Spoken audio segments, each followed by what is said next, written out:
Senhor, eu quero orar, ó Deus, por cada vida aqui, ó Deus, por cada coração. Pai, que essa palavra, ela possa ser de fato uma semente lançada em um coração fértil. Em nome de Jesus, amém. Amém?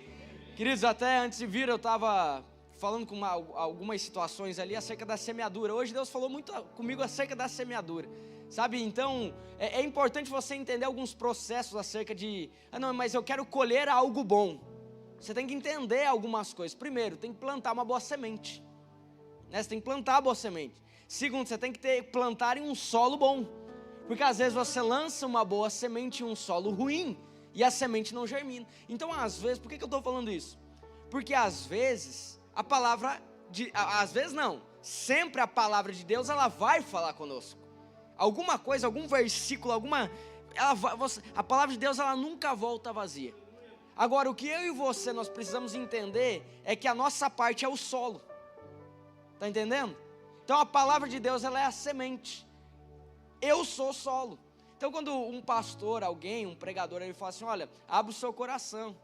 Né? O pastor Abel orou, né, que a nossa mente possa se tranquilizar nesse momento. É preparar o solo para que você receba a semente que é a palavra de Deus. Amém? Querido e querida, uma palavra, não minha, mas de Deus. Uma palavra que você pega, assim, um insight que você pode ter, ele pode mudar a sua história. Amém? Ele pode mudar a sua vida.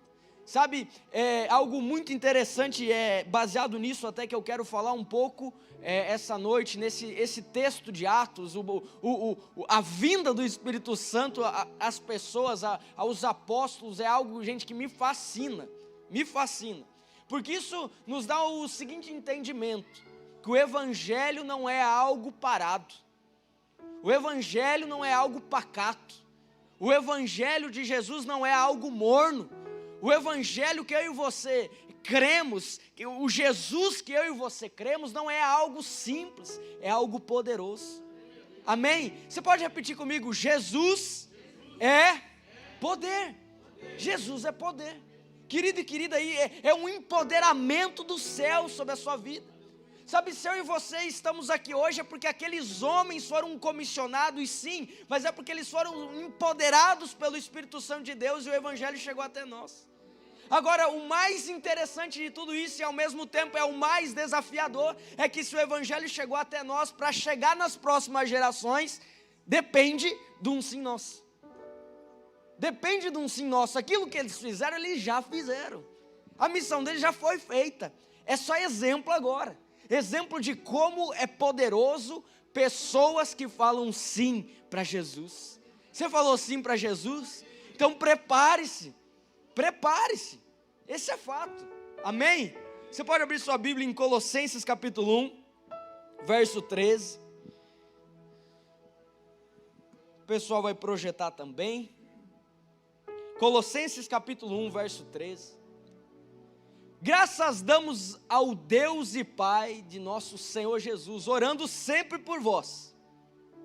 Porquanto ouvimos da vossa fé em Cristo Jesus e do amor que tendes para com todos os santos, por causa da esperança que vos está reservada nos céus, da qual já antes ouviste pela palavra da verdade do Evangelho, que já chegou a vós, como também está em todo o mundo, e já vai frutificando, como também entre vós, desde o dia em que ouviste e conhecestes a graça de Deus em verdade. Que texto poderoso! Eu tenho dito às vezes que tem alguns textos que a gente só lê o texto e orar já podia ir embora. Você concorda comigo? Esse é um texto assim que é só ler ele, a gente já podia ir embora. Existe uma palavra sobre a sua vida, meu querido e minha querida, uma palavra da parte de Deus, amém? Você recebeu a palavra da parte de Deus. Agora, esta palavra, ela começa a germinar dentro da sua vida. Sabe, eu sou uma pessoa, pastor Abel, apaixonado por Jesus. Eu sou apaixonado pelas histórias de Jesus. Eu sou apaixonado por ver aquelas parábolas de Jesus, a trajetória de Jesus. Eu me recordo, e hoje eu estava gravando com o pastor Lucas, eu estava me recordando do processo da minha conversão, E então hoje foi um dia de eu ficar matutando várias coisas acerca desta trajetória aí, de 10 anos de conversão. Eu estava pensando, refletindo acerca de muita coisa e eu me recordo que no início eu lia muito Mateus. Não que agora não leia. Mas antes eu terminava de ler Mateus, eu voltava para Mateus. Eu terminava de ler Mateus, sabe? Até foi engraçado, a primeira vez que eu li a Bíblia inteira completa, que eu fechei a Bíblia, eu falei, agora eu posso escolher o livro que eu vou ler. Eu já terminei a Bíblia. Não preciso ficar ali, não posso ler porque eu já li. Algo que eu pensava, né? Claro que você pode ler o que você quiser. Mas Mateus, eu voltava. O livro de Mateus, sempre nas Bíblias que eu utilizo, é o mais riscado. Todo ano eu inicio a leitura de uma Bíblia nova, para não ser influenciado pelas minhas anotações passadas, e sempre o livro mais riscado é o de Mateus ali, é o mais grifado, porque eu gosto muito das histórias de Jesus, me fascina as histórias de Jesus, como Jesus é simples, como Jesus ensinava de uma forma simples, como Jesus ao mesmo tempo sendo simples, era poderoso, revestido por Deus. Sabe, ao mesmo tempo onde Jesus passava de uma forma simples, sem holofote, sem foguete, sem nada, ele causava uma revolução na vida das pessoas que ali estavam. Sabe, eu vejo quão simples Jesus era, mas quão ousado também, quão empoderado pela palavra do Pai que ele estava seguindo aqui nessa terra. Sabe, querido e querida, quando nós olhamos para as histórias de Jesus, são coisas fantásticas. Agora Jesus, perceba que por onde Jesus passava, ele revelava o real propósito da vida das pessoas que ali estavam. Assim acontece com os discípulos. Os discípulos eram pessoas normais. Os discípulos tinham profissões normais na época. Tinham profissões normais. Talvez você está me escutando aí e você tem uma profissão normal. Você seja uma pessoa normal. Pastor, o que é uma pessoa normal? É alguém que tem que pagar boleto. Quem tem que pagar boleto aí? Parabéns, você é uma pessoa normal. Agora deixa eu te falar um negócio, deixa eu te contar um segredo. Porque Jesus, ele encontrava pessoas normais, encontrou discípulos que eram normais. Agora pega isso, toda vez que você encontrar Jesus, toda vez que uma pessoa ela encontrar Jesus, ela tem a revelação do seu real propósito. Você pode parecer normal, mas você é revestido por um Deus sobrenatural. Você pode parecer estar vivendo uma vida normal, tranquila, pacata, mas você é revestido pelo Espírito Santo de Deus que está em você, e esse não é normal. O erro é nós tornarmos normal o que é sobrenatural. O erro é nós acostumarmos com a ideia que eu aceitei Jesus, e ok, eu estou indo na igreja, eu estou indo no culto, eu estou indo no clã, eu não estou matando ninguém, eu não estou falando mal de ninguém, o erro é nós nos acostumarmos com o evangelho simplesmente a isso, sendo que o evangelho é poder. Sendo que o evangelho é poder, querido e querida. Então aonde você está hoje, você pode estar em um ambiente normal, mas o sobrenatural da parte de Deus faz você ali ser procurado por pessoas para dar conselho. Faz você ali ser um agente de transformação no seu trabalho. Faz você na sua família ser o ponto de equilíbrio da sua família. Você é o ponto de equilíbrio. Eu tenho tios meus, irmãos dos meus pais, que me ligam. Pessoas muito mais velhas. Pessoas que cuidam de muito mais pessoas. Tem uma responsabilidade de cuidar de pessoas. Me ligam e falam assim, Lucas, o que você acha acerca disso? Lucas, olha, sua prima está de aniversário aqui, eu quero que você venha e você ore por elas. Então, a minha família me liga para pedir conselho. A minha mãe toma café comigo para pedir conselho. Lucas, o que você faria assim? Sabe, você começa não pelas suas qualidades, mas porque você disse sim para Jesus. Você disse sim para Jesus. Você é colocado em lugares no seu trabalho que parecia improvável, querido e querida. Mas você é um improvável empoderado por um Deus poderoso. Eu entrei no banco com 19 anos. Não sabia nada, eu não sabia fazer um cálculo usando o coeficiente para saber a parcela para um cliente. Não sabia, mas eu tinha uma palavra. Eu sabia que eu estava ali por causa de Deus. No meu primeiro ano eu fiquei entre os 10 do Brasil. Eu fui para Dubai de graça. E eu lembro que e hoje eu estava lembrando disso. Eu lembro que quando eu soube daquilo, foi numa sexta-feira. Eu lembro que eu fui no banheiro e eu falei assim, Deus, obrigado. Obrigado, porque o seu nome está sendo glorificado através da minha vida. Querido e querida, não se trata de quão bom nós somos, se trata de quão disponíveis nós estamos para o plano de Deus para a sua vida. E se trata disso. Agora entenda que esse Jesus que nós escutamos as histórias, entenda que esse Jesus que nós lemos nos evangelhos, e eu digo o evangelho de Mateus porque é aquele que é o mais detalhado, né? É aquele que tem mais histórias acerca de Jesus. Por isso que eu falo de Mateus, mas os evangelhos são 4.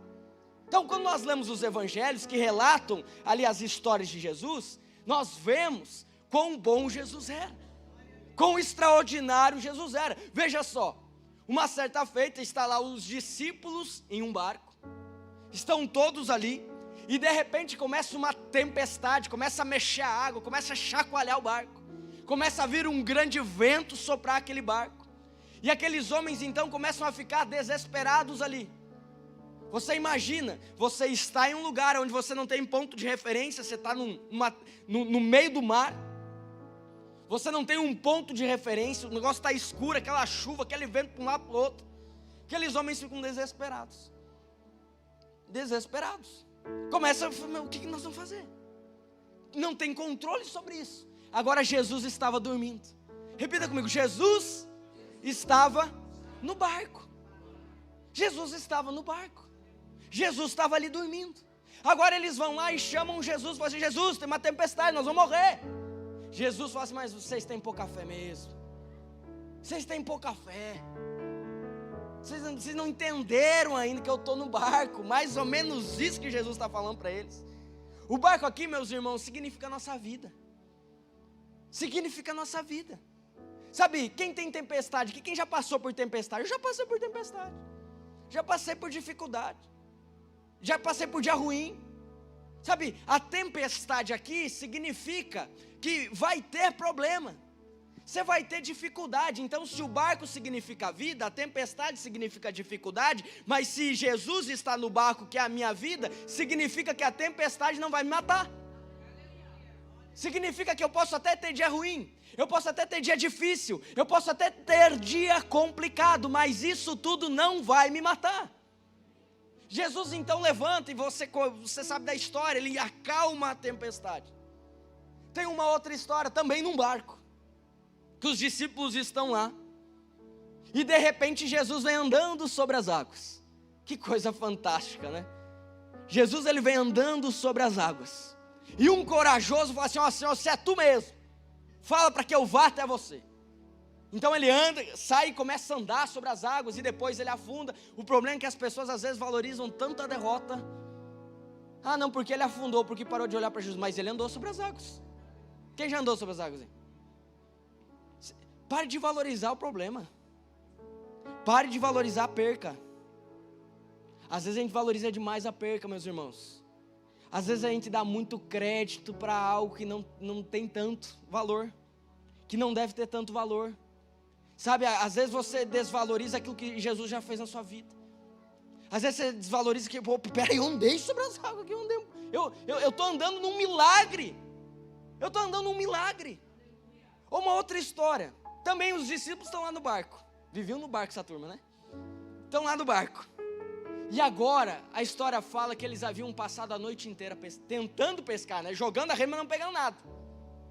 Olha só. Jesus vem e fala assim, aí, joga a rede do outro lado. Joga a rede do outro lado.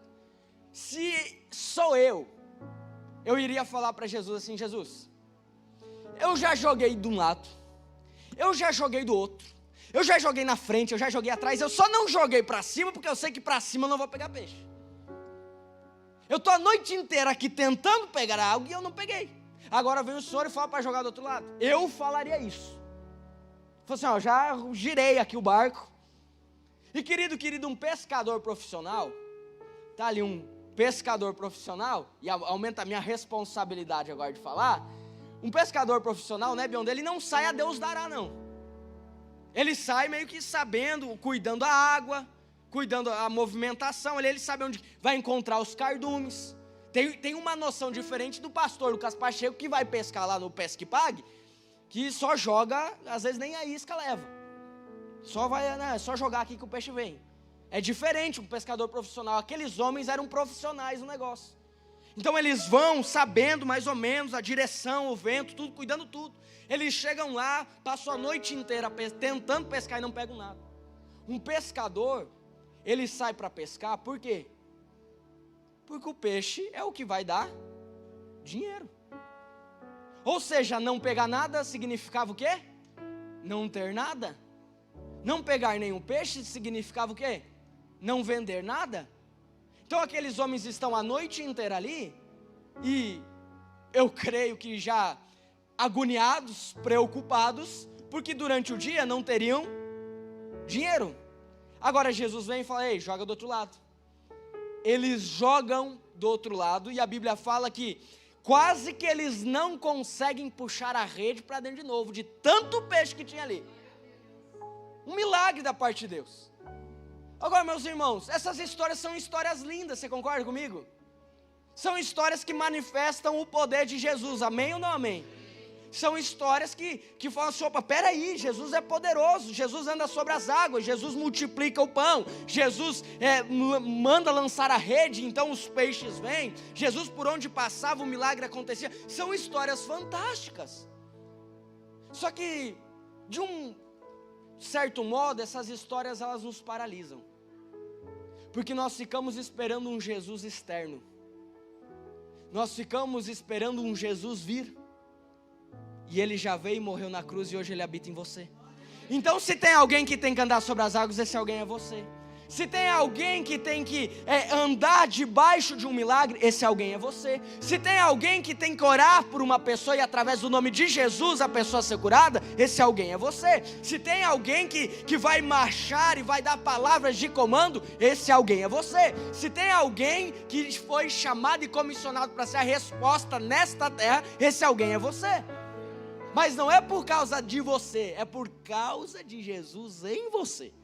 Querido e querida, às vezes nós ficamos esperando um Jesus externo vir, sendo que é para que você se movimente, porque através do Espírito Santo que veio lá em Atos, eu e você somos empoderados pelo Espírito Santo de Deus, para vivermos coisas extraordinárias aqui. Por isso que lá na sua casa, você é a resposta. Por isso que lá na sua empresa, é você a resposta. Ah, mas Jesus não aparece. Não, Ele não aparece mesmo. Ele mandou você. Ele mandou você ser a resposta. Ele te deu a estratégia.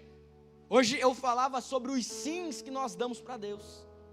Sabe, você dar um sim para Deus, remete você a falar vários nãos também, debaixo daquele comando que você sabe que é de Deus para a sua vida. Eu estou aqui para te dizer que aquilo que você precisa lá na sua casa, a estratégia que você precisa lá na sua casa, a estratégia que você precisa lá na sua empresa, a resposta que você precisa onde quer que você esteja, só depende de uma coisa: da sua dependência em Jesus, da sua dependência em entender o que o Espírito Santo ele tem te inclinado a fazer. Nós precisamos ser revestidos por um senso de inconformismo, meus irmãos, porque nós não é qualquer pessoa que está aqui, nós não estamos sozinhos, é o Espírito Santo de Deus, aquele que venceu a morte. Você cantou aqui isso, aquele que venceu a morte, aquele que tem as chaves do inferno em suas mãos. Sabe onde que ele habita? Em você. Sabe onde que ele habita? Em você. Bate, ele habita em mim.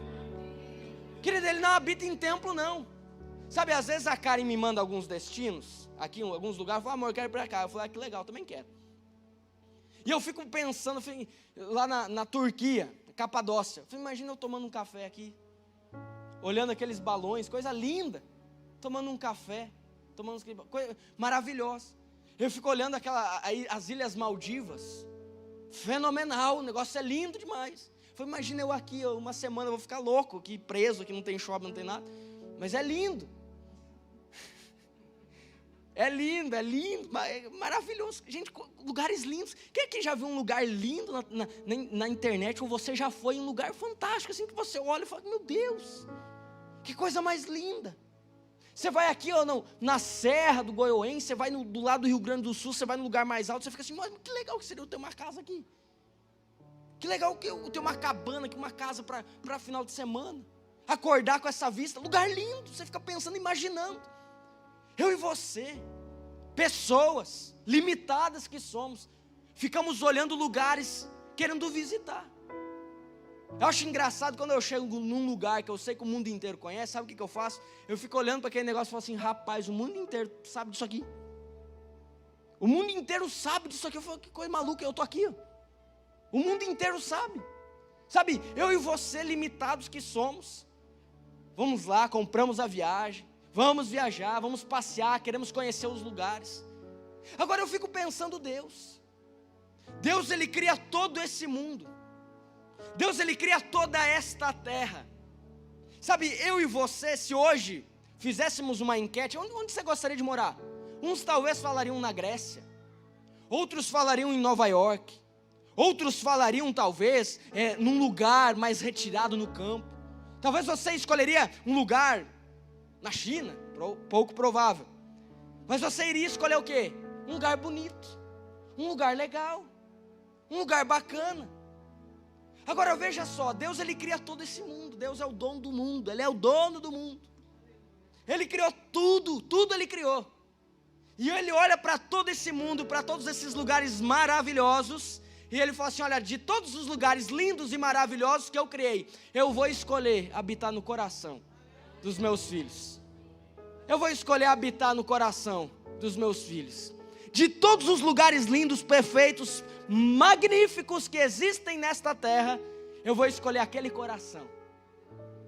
coração quebrantado. Eu estou aqui para te dizer, você não está sozinho, o Espírito Santo está em você. O Espírito Santo está em você. Ande debaixo desta palavra, não pare, porque você não está sozinho. Nós precisamos andar olhando isso. Querido, a partir de hoje, olhando isso. Você levanta, fala assim, mas Jesus está em mim, o Espírito Santo está comigo. O Espírito Santo está comigo. Você vai abrir a porta lá da sua empresa e fala, o Espírito Santo está comigo, vem comigo. Eu preciso da sua estratégia. Na sua família, talvez você seja o único que vem numa igreja. Você entra na sua casa e fala assim, o Senhor está comigo. O Senhor está comigo. Há um poder nos filhos de Deus. Há um poder e esse poder se chama Espírito Santo. O Espírito Santo, querido e querida, olhe para aquilo que Deus fez por você.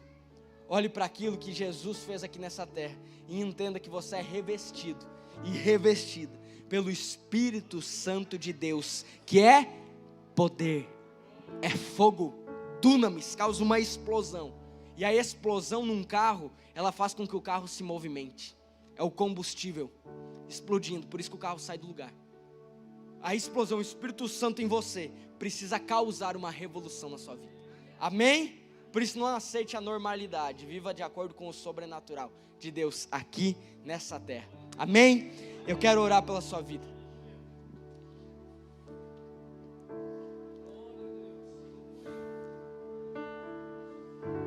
Você pode fechar os seus olhos, se assim você quiser e puder.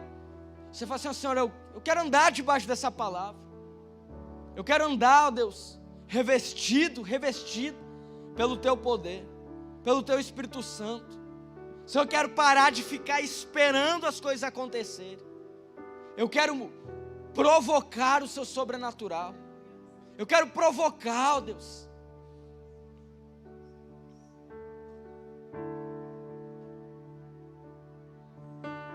Mas Senhor, me dê coragem, Senhor, me dá coragem, me dê coragem.